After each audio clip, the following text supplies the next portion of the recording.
I said, yeah, but that's the thing. You don't need money. Financial freedom is not having all the money that you need. It is the ability to make decisions without money being the driving force behind your decision. It's sometimes the ability to not need money can liberate you more than a person who has lots of money. Tell me if you know. Tell me if that makes sense to you.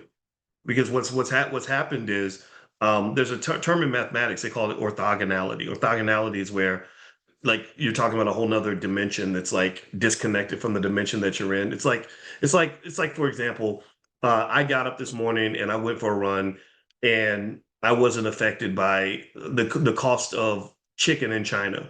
That's orthogonal to me. That's disconnected. That doesn't, and it's not the precise definition of orthogonality. Mathematicians and the math nerds will know what orthogonality is, but basically it's saying it's in a whole nother dimension. It's in a whole nother world. It's not connected. So when you get to the point where your money, your financial situation is orthogonal to your ability to enjoy your life, that really is actually one of the secrets to financial freedom. The financial freedom is not like having like, $1 million a year in your bank account.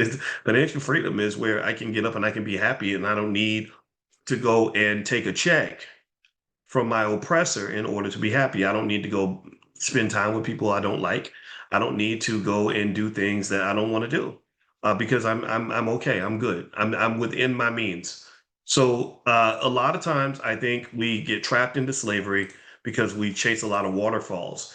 And I believe in sticking to the rivers and the lakes that you're used to. So one thing that we did that was different with the All Black National Convention was I said, number one, we're going to have to invest the money that we make. We're not going to make a massive profit, but that's okay. As long as we make enough money to do what we got to do. Number two, we're going to spend what we have. If we don't have it, we're not going to spend it. We're not going deep in debt to do this. We're not going to take on a bunch of crazy, stupid corporate sponsors to do this. We're not going to take money from the government to do this because if you and it was important when it came down to the pandemic, for example.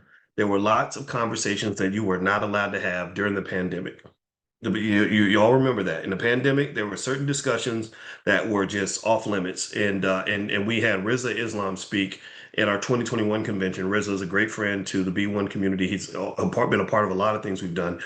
And I said people were like, well, can you bring him because he doesn't support the jab. I said no, we bring whoever we want because we run this, we control this.